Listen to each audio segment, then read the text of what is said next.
Boys, I am still tripping from what I witnessed on Saturday. Ladies and gentlemen, we just saw one of the greatest UFC main cards in the history of the UFC. Was absolutely incredible from top to bottom. Peyton Talbot showed up and showed out. Beneil Dariush got back in the win column.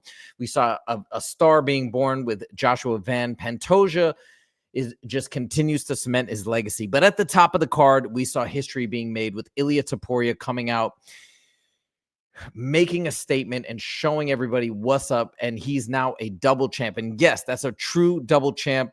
Just like Conor McGregor, you may say, well, it's not simultaneous. It's the same thing. It's arbitrary. I talked about it on the show today. If you missed it, the reason why this double champ status is exactly the same as it was for Henry Cejudo and Conor McGregor and all these other folks that quote unquote held the title simultaneously is because this is an arbitrary distinction. It's just Ilia never lost. He never lost the belt. He just moved up and fought. The UFC happened to make him vacate so that they could keep the division moving, which I think is the right play.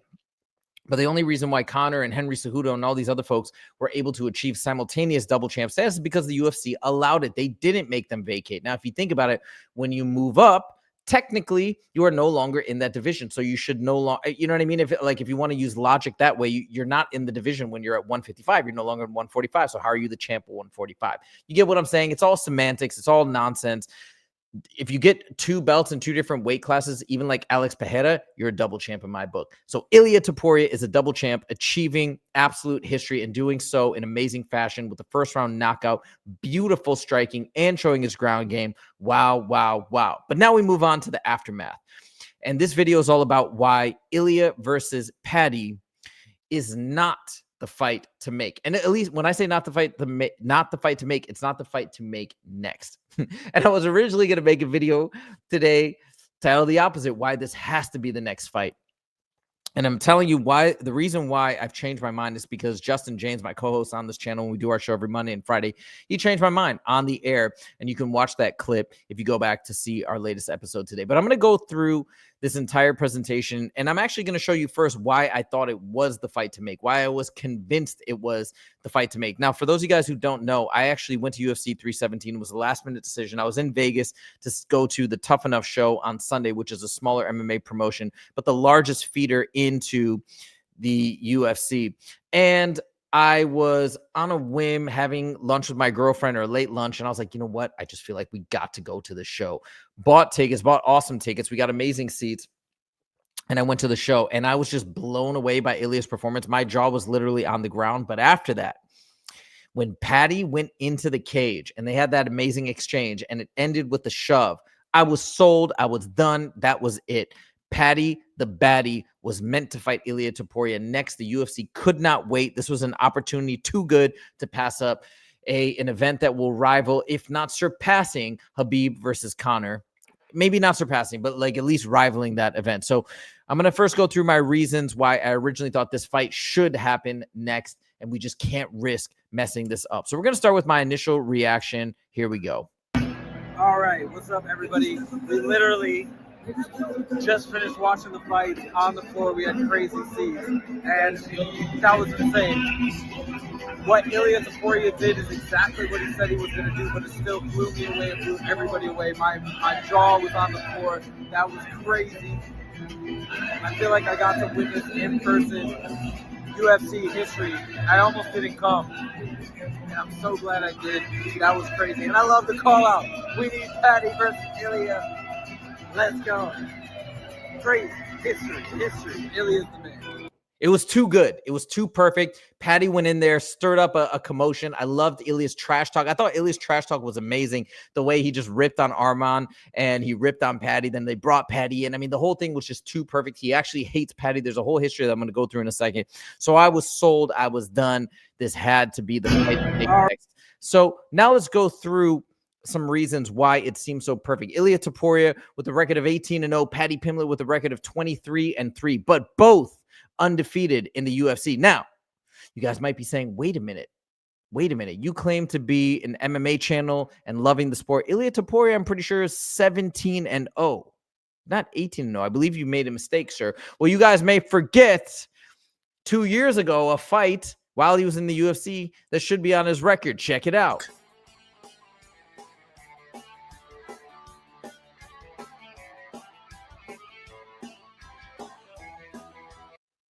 Nice finish. Knocked him out. TKO. Let's go. Okay. Only reason why. So, okay, let's talk about the records are amazing. They're both undefeated in the UFC. This would be amazing from that perspective. And I just kind of jokingly put this in, but there is a point to it. People are making this annoying comparison and they just will not stop with it. And it's driving me crazy with Conor McGregor. Oh my God, he's Conor McGregor, this and that. He's the new coming, but maybe a little different. Maybe not as good trash talk. Dude, the dude is better than Conor McGregor. He is a complete fighter. He has no Achilles heel on the ground. In fact, he might be even better on the ground than he is on the feet, which is crazy because people are calling him the best boxer ever in the history of the UFC, which he showed to us in spades when he knocked out Charles Oliveira within the first 3 minutes of the first round. Insane. But he is not Conor McGregor. And I'm showing you this because the difference between this fight and this altercation and all of Conor's altercations is this was self-defense. That's why there were no legal repercussions. He was pushed. The other guy was the aggressor. And actually, he was nice enough not to respond right away. He was pushed several times before finally he was pushed to the edge and fought back. I know Justin said earlier on the show, this guy's got so famous now. He's got so much attention, so many temptations that he's worried and he hopes he stays on the straight and narrow. I am not worried. I feel like Ilia has his head screwed on straight. He is tight-knit with his family. He is concerned about all the right things, not bothered with all of the wrong things. And again, if trouble finds you, you have to defend yourself. And that's what he did here. He is a consummate professional. He is a great guy, I think, is what I'm picking up. And I think a lot of people are feeling the same way about him now as we're really getting to know him. So anyways, just putting this out there. Let's stop making the comparison with Conor McGregor. He is his own fighter, but he is a superstar through and through. And I think he could eclipse Conor. I really do.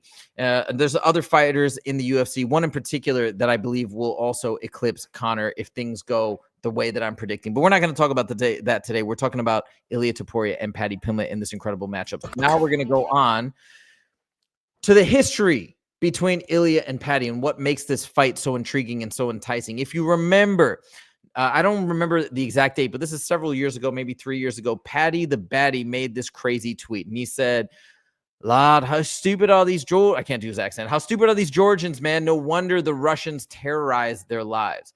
I don't know what this was in reference to, okay? But it was a very insensitive tweet considering that there was a 2008 Russian-Georgian war. And during this war, Georgia suffered an estimated 412 casualties. The total number of casualties in the conflict was around 850, including both Georgian and Russian forces, as well as civilians. The conflict centered around the Georgian breakaway regions of South Ossetia, I don't know if I'm pronouncing that right, and Abkhazia, which are supported by Russia. So basically, Russia was supporting these regions to get their independence. They stepped in during the conflict, and a conflict ensued. People died, and it seemed like Paddy the Baddy was making light of this conflict. Now, Paddy has since come out and actually said there was a miscommunication. He didn't know anything about the conflict. I don't know if that's true or not true. I just know that's what Paddy said. Or let's put it like this.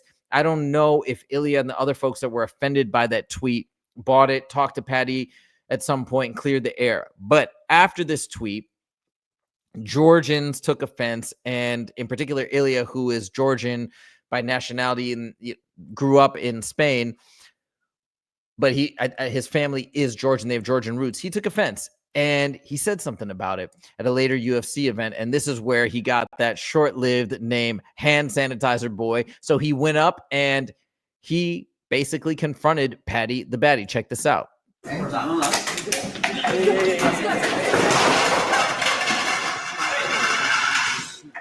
That shit. Fuck you, bitch. Fuck you, bitch.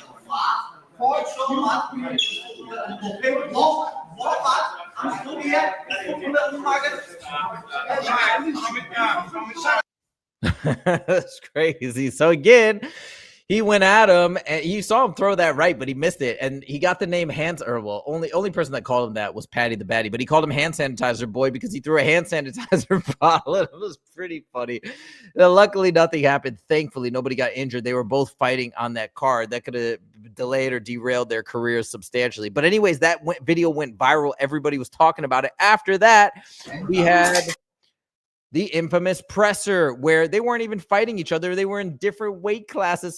So this fantasy matchup was a pure fantasy until as of late, when Ilia's now moved up. I mean, you couldn't write this better. We thought this was impossible. Ilia had nothing to do with this beef, just wanted to move up because of the difficulties of the weight cut and felt he could still be dominant, which he obviously is. At lightweight, he moves up, and just to refresh your memory, this is what happened in the presser. You just faded. And I'm not going to sit here and say that you just gave up and rolled over. He just quit when he see me coming. Who said that? I couldn't hear you. What did you say? I didn't say nothing. What did you say, Jared? That was some space cadet behind you. I couldn't hear some anything. chorizo, Sorry. a Spanish sausage.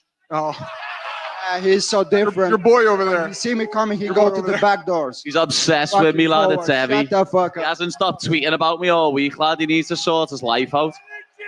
Back in the mouth, please, loudly, shut up, man. What did you say, Jared, anyway? I that said, little bum's irrelevant. I said You're the that fucking bum. Long bitch. you didn't quit. You just got tired. Yeah. So I No, should have you're right. rephrased that. I should have rephrased that. Yeah. And I stand corrected. Question for Ilia in the back. I just now realized Drickus is in this presser and Magomed on Live. Holy smokes. It's two champs right there that are before they were champions that are at this presser, because this is like 3 years ago. How crazy is that? I didn't even realize. Anyways. Has it been difficult being around Paddy? Have you had to stay away from him backstage? What you said? Has it been difficult being around Paddy backstage? I haven't seen him, lad. I haven't seen him all week. I The didn't UFC see have him kept us before. apart. When he see me coming, Because, he you go know, to when the I back saw doors. when I saw him last time, he got a hand sanitizer bottle bounced off his foot. I Little nit. don't understand you anything. Back in the flouty, like what? Hand sanitizer, boy! Fuck you. Fucking Russian. Yeah. You want to No talk one to even me knows like you a man by to your man? name, lad. You're known as hand sanitizer, boy. You little Shut mongrel. up.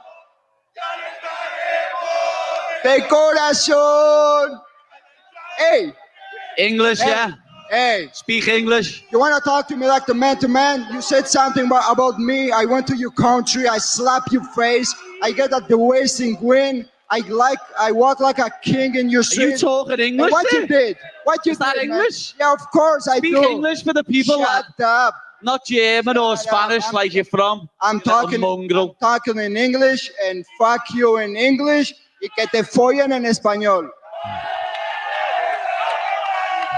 Yeah, Espanol, because you're Spanish. Yeah. You pretend So to be Georgian Do when you're what not. you You were what born I in did to Germany you in your and you live country. in Spain. Try to All right. Enough of that. You know what's crazy though? If you hear Ilia's trash talk back then, I think his English has gotten way better since, because he like tears it up now in pressers or in interviews when he speaks in English. But anyways, there is the beef brewing in full. So they had the tweet, then they had the hand sanitizer issue, and now they're going back and forth in this presser, and it got so heated. They actually end up standing up, going at each other. Nothing really obviously happens. There, no fight breaks out again, thankfully, because that could have derailed their careers potentially. But this is the history of the beef, and this is why it makes it so exciting, because what the best fights are all about is a combination of high stakes, which this would be, obviously, if Paddy goes up and fights for the belt, that would be the highest stakes, right? And we have a good matchup, which I actually do think this is a pretty interesting matchup, especially with Paddy's size different, like the height differential and size differential. Paddy's much bigger. I think most people would pick Ilia to win. It could be very interesting. You never know. And of course, the fact that there's real beef. I believe there's real beef. There's that one presser as of that happened recently where they high-fived each other, and that bummed me out so badly. I'm like, wait a minute, did they make amends? I'm really worried that happened, and they're just still keeping it going for the public. I want to believe that it's real, but assuming that it's real, that's what makes this fight so intriguing and so exciting, because these types of things happen very rarely when they're authentic and they're real, and it makes the fights 10 times more interesting. And that's the final point as to why I really wanted this to happen next, because I don't want to lose it. And by losing it, meaning if Ilia goes in at his next fight and he loses and he's no longer the champ, then we lose those amazing stakes. Or if Paddy goes in and fights somebody else in the meantime and he loses, right? So there's these two percentages. And if you think about mathematical probability, let's just pretend, right? Like Ilia's next fight, he has a 75% chance. So let's say 70% chance of winning. Let's even say Paddy has a 70% chance of winning his next matchup. But the joint probability is 70% times 70%, which reduces now to a 49% probability that we'll get to see this fight. So that's why it's worrisome to me to delay this and have them both fight somebody else in the meantime, because we could lose this incredible fight.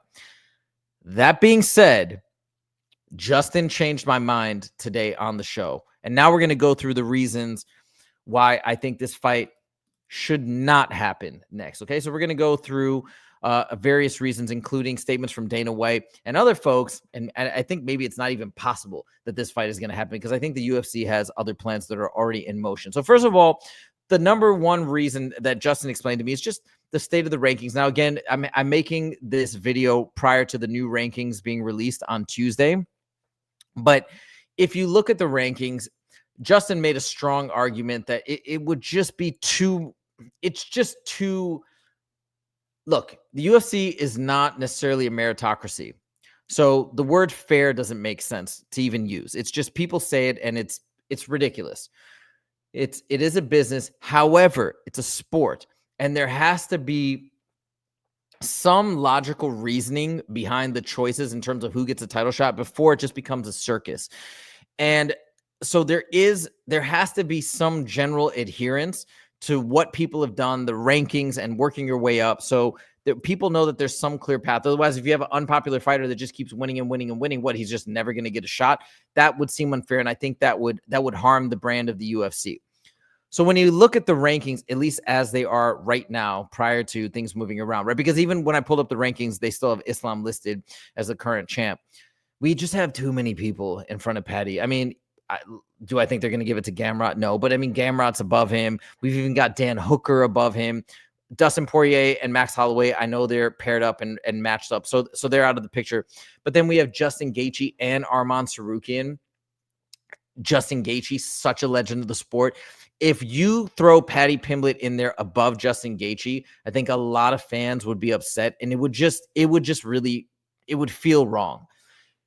And so when Justin really broke it down for me like that, and again, coming from the fighter's perspective, it actually swayed me almost instantly. I like to pride myself that I'm an open-minded person, and as much as I was sold on that idea of this being incredible, even Ariel Helwani talked about how amazing it would be, and they should just do it next.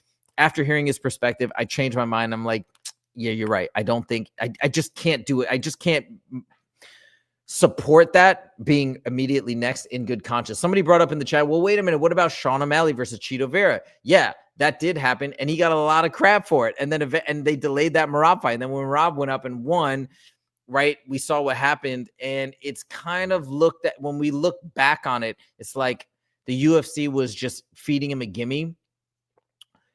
And I think that might maybe take a little bit away from Sean. I mean, I also love Sean O'Malley. I'm just saying in general, in the public's perception, Ilia just went on to beat 3 legends, former champs, amazing fighters. I mean, come on. Volkanovski, Max Holloway, and now we go to Charles Oliveira, champ, destroyed.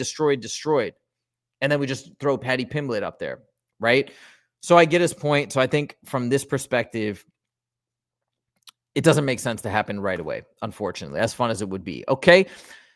Now, the next reason why perhaps this doesn't make sense is if the rumors are true, it's not even possible. Okay.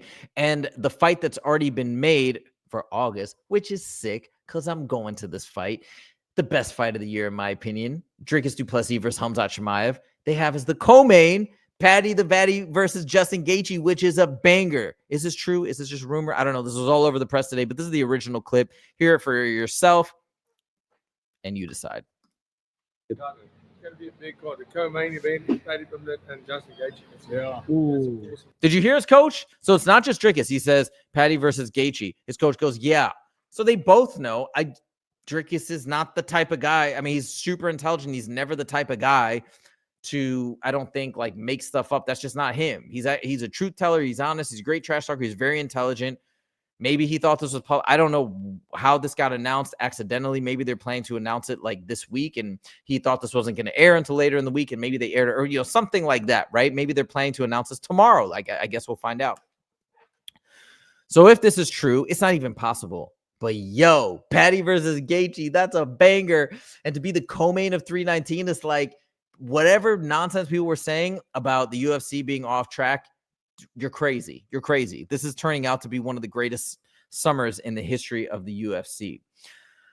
So there we go. That's one reason. And what's going on here? We got the same thing. Oh yeah, there we go. Now, the next reason why this fight should not happen, or really will not happen, is that Dana White did not seem down. There were two different times where he was asked about Paddy versus Ilia being next. So listen to his response. Ilia, after the fight, he called in Paddy Pimblett and brought him into the cage, and they had a face-off. Obviously, they've got a long history together. I know there's a lot of options on the table for Ilia, but when he shows that type of interest in the fight, does that make you want to make it? Well, I don't know who the hell let him in there. That should have never happened. Let's start there. I was already back in my room, or that would have never happened. But I don't know. Yeah, I don't know. I don't really think about that stuff tonight, other than, obviously the Van fight. But, we'll see. We'll see. So why should that not have happened? Why was he so upset? It happened with, as he mentioned, Joshua Van coming in right now. And so the reason why he was probably upset is because that's not what the UFC has planned. Now we're going to go to the next clip where it's brought up again, and Dana White has a similar response, but a harsher response this time. Ilia, after the fight. Next one. Here we go. Wanted to. My thing with Ilia, with Topuria is his wife and kid are in the octagon. That's not the fight. It's just, yeah. It was fun to watch. It shouldn't happen. It was fun to watch. Well, that's not really what we do. Give a shit if it was fun to watch or not. It's just that shouldn't happen. Plus, he wins a second title in a higher division. It was a bad call by whoever the hell let them. Okay, so did you catch that? He goes, yeah, it shouldn't have happened. He tried to at first. He goes, yeah, because his wife and kids were in there, and it's not the fight to make. It shouldn't have happened. So he caught himself. I know he was about to say it's not the fight to make, or it's not the fight that's next, or something like that. He was about to, and he caught himself. So I already think that they had other plans cemented. Now, not only because of the Justin Gaethje versus Paddy fight being, I think, maybe being announced soon for the August card, UFC 319. Let's go. It's going to be amazing co-main. But I also have a feeling that I think that Arman Tsarukyan, they offered him a fight before. He didn't take it. And then I think they made a deal with him and said, all right, look, you missed weight before. If you come in as a backup fighter and you make weight on the dot, we'll get you next. And you'll be next in line. I think they had that agreement. And that's why he came in and agreed to be the backup fighter and cut weight and all that. So that's what I think he's alluding to. That's what I think he's saying. So, it's just not in the cards, because I don't think it's what the UFC wants. It's not what they planned for. And I think they've got some other plans in the mix. Wanted to. My thing with Ilia. All right. Now, here's the last thing. And maybe I'm like, again, I wanted it so badly because I'm so nervous, right? I'm so nervous that we're going to lose it. And if you play the game like that, you're going to miss out on truly incredible, unbelievable moments that are potentially capable, right? I'm a person that I tend to get anxious. I'm like, oh my God, but it's right there. It's so good. And if we mess this up, then we're going to miss out one of these biggest opportunities. But if you can be patient, if you can have some faith in what could be, imagine this. Paddy beats Gaethje in August. Holy smokes. Paddy's going to elevate to a new level, beat a legend of the sport in the lightweight division. I actually think Paddy beats him too. I think Paddy beats him. I think with Paddy's style, I think with Paddy's versatility, his ability, his jiu-jitsu abilities, Gaethje's amazing, a legend. He is getting up there. He's probably past his prime. I think Paddy gets it done. Paddy's only 30. So imagine, Paddy beats Gaethje. Now, this is the fight I'm worried about. Arman is super tough. A lot of people were saying that they thought Arman was going to beat Islam. A lot of people thought Arman had a chance to, will beat. They thought he was going to beat Islam. I think it's a tough fight. I really don't know. I don't know enough I haven't broken down their styles with Justin enough to have a really good understanding of who I think would be dominant. I think people felt really confident that Ilia was going to beat Charles Oliveira because of the style matchup. So I don't know about this fight, and it makes me very nervous. But if we can have faith that Ilia is just on this a whole nother level, a supernatural plane, like as Tom Aspinall says, he's the future of MMA. If Ilia can beat Arman, then, ladies and gentlemen, we have two fighters that are undefeated in the UFC. Nobody can deny Paddy Pimblett then, because as Justin Gaethje is ranked so high right now in the rankings, I think number 3 or number 2 or whatever it may be, and Dustin Poirier will be retired by then. He beats him. He beats Gaethje. Paddy elevates to what? Number 3, number 2, number 1. There's no denying it then. Now Paddy is legitimized. Now nobody can say Paddy is jumping the rankings to get a fight because he's popular and all this stuff. And we have the super fight of the century. And by the way, when that presser happened back in the day, Paddy was the more famous fighter. Now Ilia is the more famous fighter, but Paddy will still be on a stratosphere, a very high stratosphere. I mean, who knows? They might be neck and neck, especially if Paddy gets a victory over Gaethje in amazing fashion, which I think is going to be the most watched UFC fight card this summer, even more watched than this one, because I think as awesome as this turned out to be, I don't think people were so excited as they are about Khamzat versus DDP as the main event. So just imagine if it goes this way, we have a real deal super fight, one that nobody can deny. And people will basically be saying at that point that we have the two best fighters facing off against each other. Arman's been defeated. Gaethje's been defeated. There's two standing alone at the mountaintop. Let's face them off. They have real beef. Holy smokes. We got a superstar fight. Oh my God. It just gets me excited just thinking about it. What if we could even have this before the year ends? Or what if we could have this as the first fight after the new streaming deal is announced? Imagine Netflix, first fight, January. Ilia is now a superstar. Paddy is now a superstar. They've gone through beyond the MMA fan base, and now they are mainstream. We put them together, and boom, we have a smashing success. As a UFC fan, I can't think of anything better. All right, so there it is from top to bottom. Why I used to think that we had to make this fight next, because I almost like out of anxiety and nerves that we might miss it.